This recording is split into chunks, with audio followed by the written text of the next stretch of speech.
Okay, so this is going to be a very um, long-winded video. This video is going to be primarily, oh, high blood pressure pill. I gotta take this.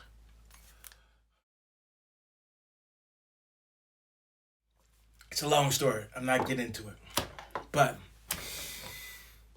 this is a karambit. This is one of my favorite and only knife that I've actually purchased. And a long time ago, 5 years ago, whatever, I purchased, maybe 10, I don't know. I purchased this here from Amazon because I wanted something like Splinter Cell. But one thing I did not realize was that the idea of the karambit was already instilled into my head long before I actually got my hands on the Splinter Cell video games. You see, I have a bundle of photos of drawings that I did um, in the 80s, possibly. Yeah, definitely in the 80s. No. In the 90s, early 90s, all the way up to the early 2000s. And it's my prized possession, my 1,300 drawings. And one day when I was going through those prized possessions, I saw this one drawing. And I saw how there was this attempt to do anime like hair. There's a guy with no pupils at all and a cut in his eye and a couple things going across his nose. And as I'm looking through this here, I'm going to look at this here real quick. It is dated July 19th, 1996.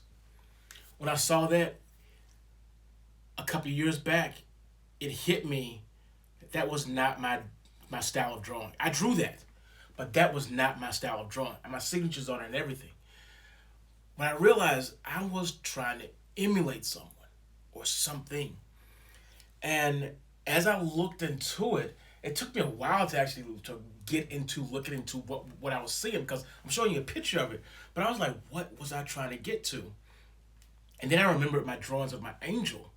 And my angel has some strong characteristics that are unique, stuff that I had been carrying around in my head since 98 and before then. And I realized that Hiroaki Samura had an influence on how I started to interpret drawings and how my style of drawing started to spew out of this artist's stuff. Now, this is one of my favorite artists.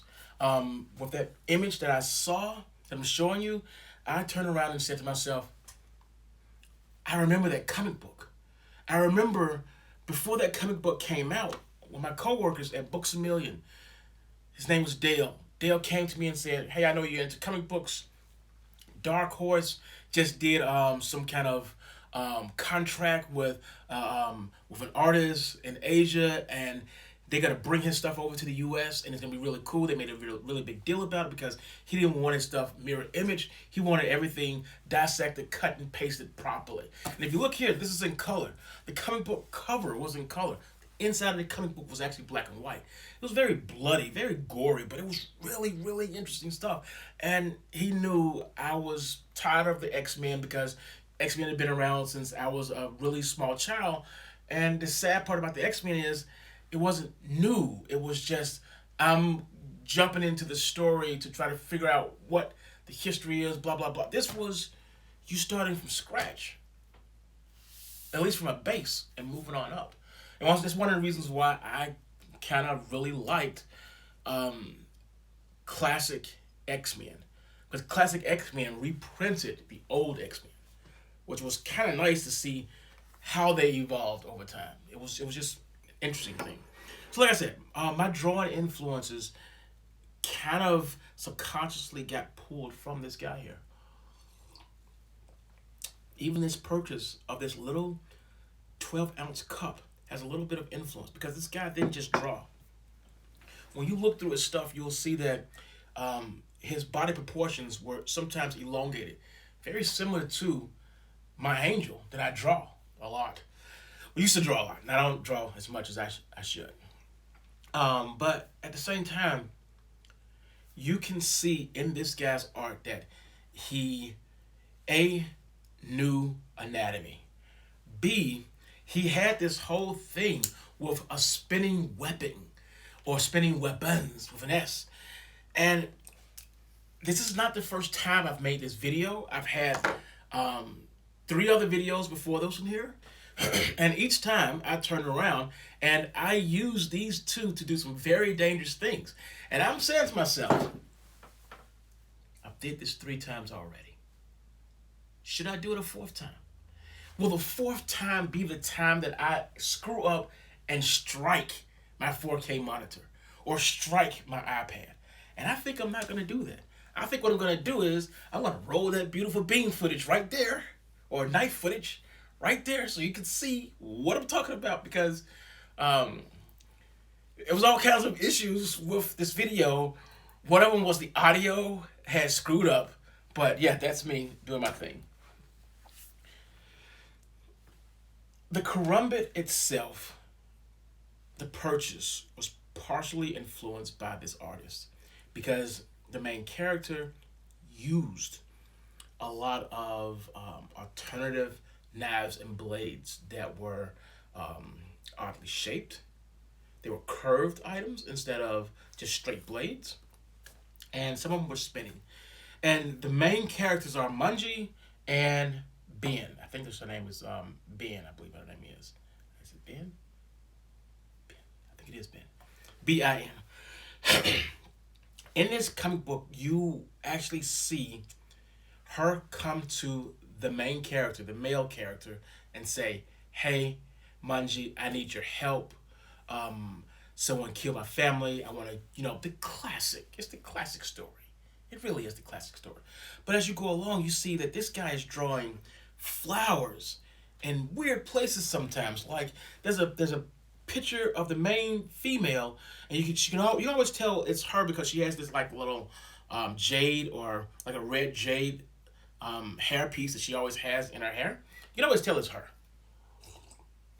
She's very dainty in the beginning of the comic books, but you can see that she's holding these little knives because eventually she learns to fight with a knife.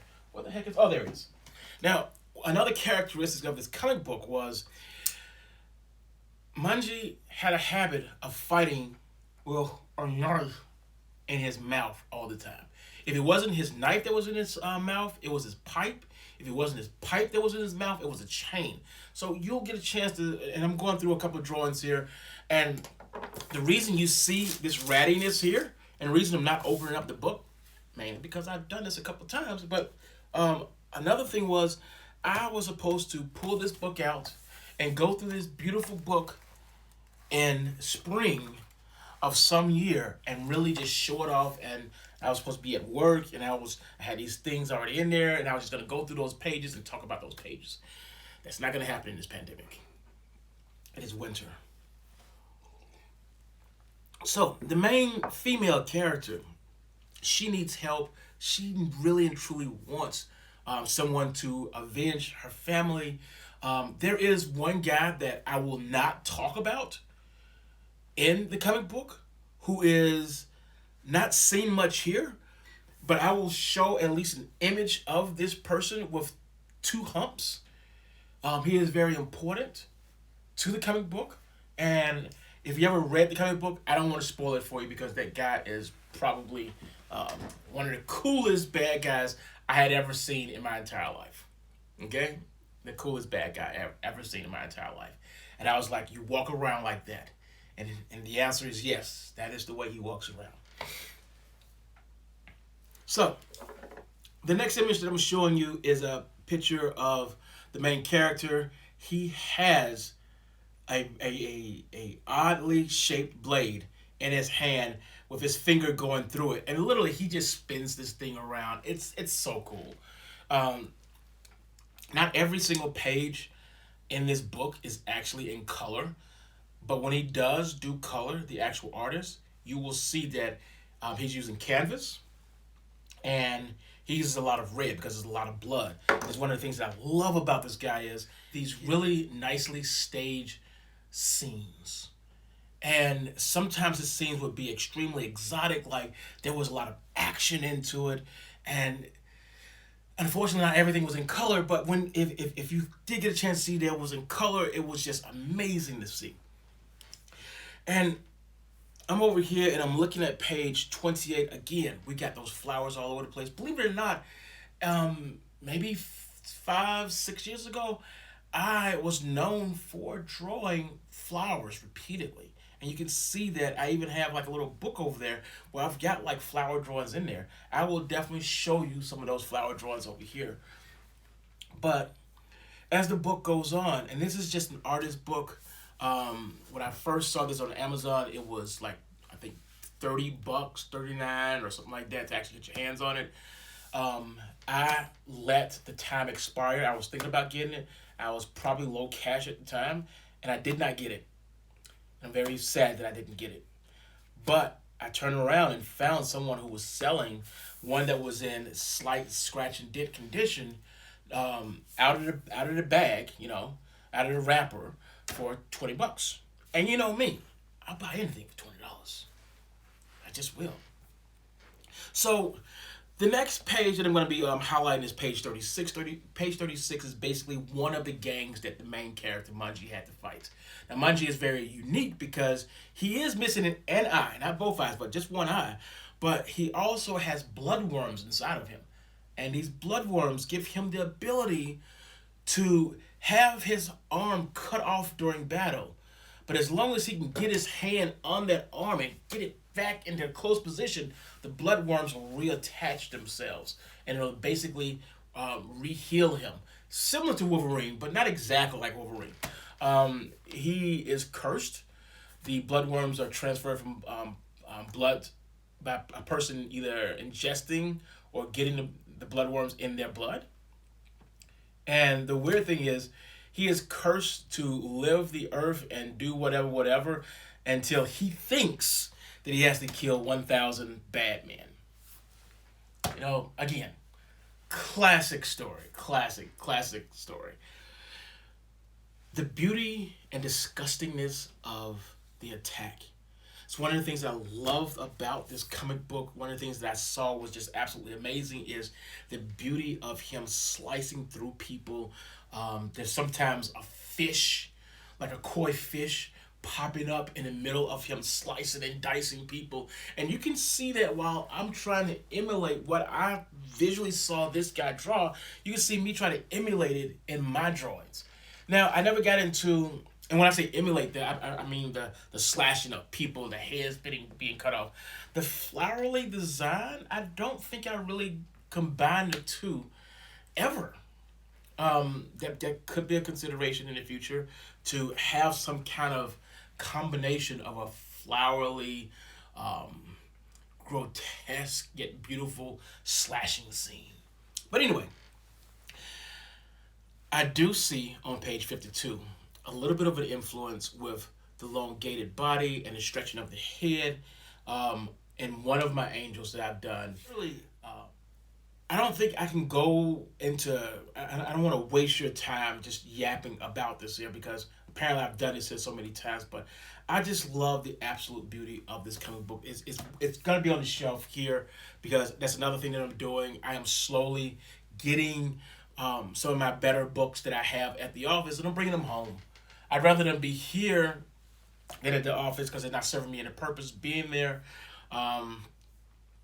Page 77 is very special to me because page 77 was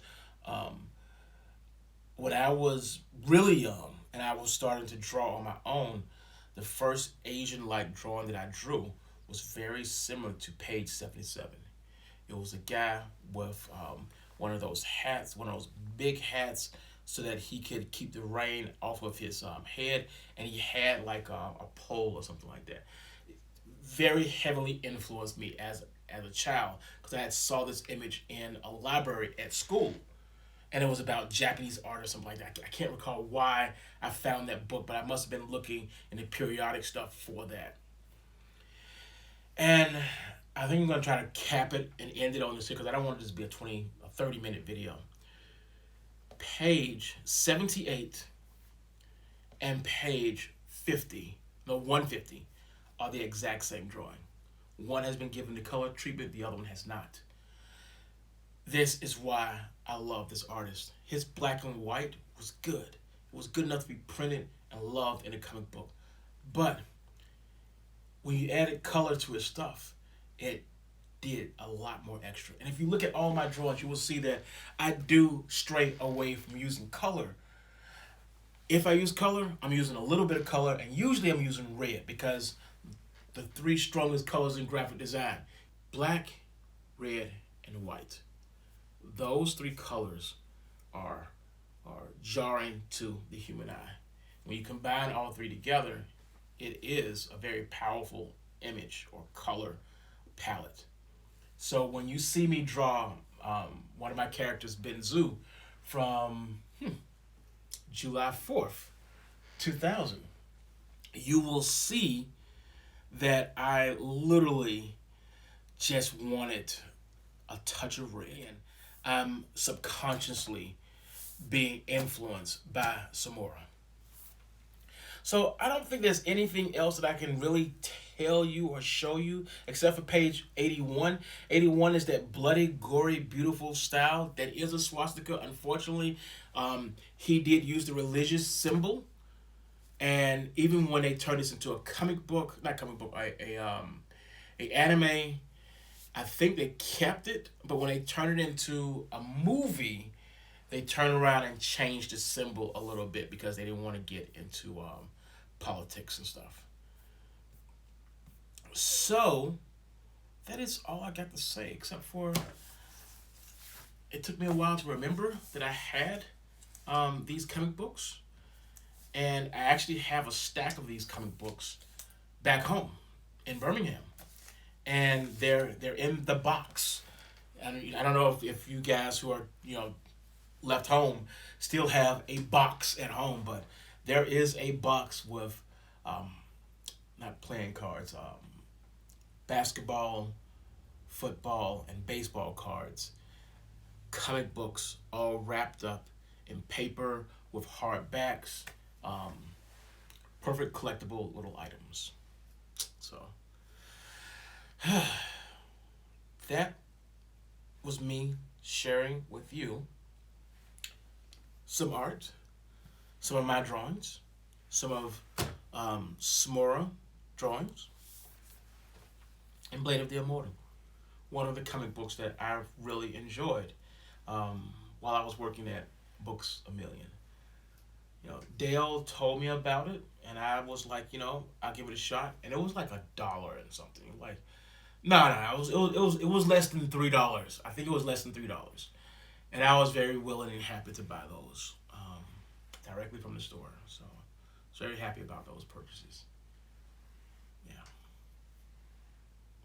Hope everybody is safe. Hope everybody stays hydrated. I will take my Starbucks mug here and the coffee is still good. Enjoy the day, week, month. It is Black History Month.